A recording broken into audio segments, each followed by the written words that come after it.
Բայց նաև պիտի ես ուղիղ ասեմ, այսպիսի շեշտադրմամբ թերևս առիթ չեմ ունեցել ասելու, որ այդ թվում Հայաստանում հաստատված քրեա օլիգարխիկ համակարգի արմատախիլ անելու process-ները ակնհայտորեն հիմա կարող եմ դրա մասին խոսել, որովհետև դա արդեն արտահայտվել է, դա արդեն բացահայտ է, դա արդեն ակնհայտ է, այլևս գաղտնիք չեմ ասում, պարզապես ձևակերպում եմ այն, ինչ բոլորի աչքի առաջ են։ Հայաստանի Հանրապետության քրեա օլիգարխիկ ռեժիմը արմատախիլ անելու process-ները իրենք ուղեկցվել են եւ պիտի ուղեկցվեին այդ թվում արտաքին ազդեցություններով, օբյեկտիվ եւ սուբյեկտիվ պատճառներով։ Եվ դրանք նաեւ Հայաստանի Հանրապետության անվտանգության համար կարող էին բերել որոշակի սպառնալիքներ։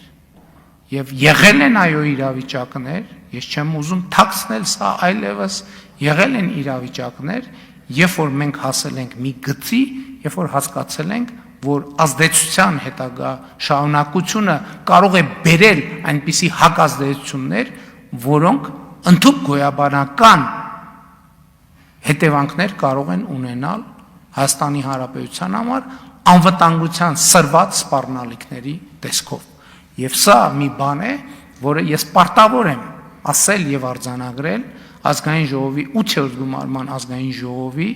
աշխատանքները ամփոփելիս։ Այսօր այդ թվում իմ նշած հանգամանքների բերումով այդ ռիսկերը հաղթահարված են։ Այդ ռիսկերը հաղթահարված են, հետեւաբար ելի եմ ուզում ասել նախորդող շրջանում չի եղել մի րոպե, մի վայրկյան, երբ որ մենք կոմպրոմիս ունենանք քրեա օլիգարխիկ համակարգի հետ։ Չի եղել ոչ մի րոպե, ոչ մի վայրկյան։ Պարզապես մենք մեզ հաշիվ ենք տվել, որ կան իրավիճակներ, երբ որ մեզ կրկնակի եռակի շրջահայացություն է հարկավոր, ընդհանուր դանդաղպետություն է հարկավոր, որպեսզի մենք արտաքին այնպիսի ազդեցություններ չսադրենք, որոնք Հայաստանի համար բերելու են այնպիսի ազդեցություններ, ինչպիսին մենք ունեցանք օրինակ 2022 թվականի օգոստոս-սեպտեմբեր ամիսներին։ Հիմա ես պատասխանատու կերպով ասում եմ, որ այդ բոլոր ռիսկերը հաղթահարված են եւ այդ բոլոր ռիսկերը կառավարված են եւ այդ ռիսկերը ըստ էության այլևս գոյություն չունեն եւ հետեւաբար Հայաստանի Հանրապետության կառավարությանը եւ ժողովրդին եւ քաղաքական մեծամասնությանը ոչինչ չի խանգարում կենտրոնանալ Հայաստանի Հանրապետությունում քրեական օլիգարխիան ներառյալ ընտրակաշառք բաժանող ուժերի արմատախիլ անելու գործընթացով եւ այդ գործընթացը կարող եմ ասել որ արդեն իսկ սկսված է եւ այդ գործընթացը որևէ ձևով չի կարող կասեցվել եւ այդ գործընթացը գնալու է մինչեւ վերջ եւ ես համոզված եմ որ առաջիկա տարիներին պետական բյուջեի կատարման հաշվետվության մասին խոսելիս ես ավելի ու ավելի մանրամասն այս թեմայով ազգային ժողովին հաշվետվություն ներկայացնելու առիթ կունենամ, բայց այնուամենայնիվ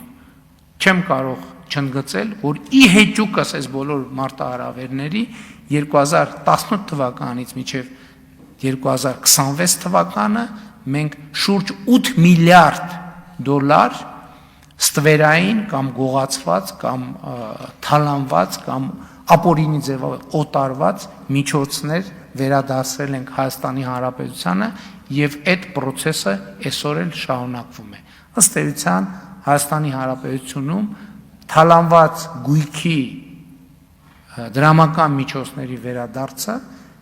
դարձել է ամենօրյա լրահոսի անբաժանելի մաս։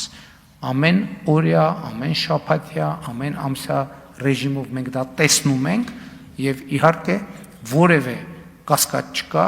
որ այդ տեմպերը գնալով մեծանալու են եւ գնալով արագանալու են։ Հարգելի գործընկերներ, ելի հաշվի առնելով, որ ըստ էության այս ձևաչափով պետական բյուջեի կատարման հաշվետվության ձևաչափով սա ազգային ժողովի 8-րդ գումարման ազգային ժողովի իմ վերջին ելույթն է, որովհետև բյուջեի ձևաչափով նման ելույթ այլևս չեմ ունենալու, կրկին ուզում եմ շնորհակալություն հայտնել ազգային ժողովի 8-րդ գումարման ազգային ժողովին այս ընթացքում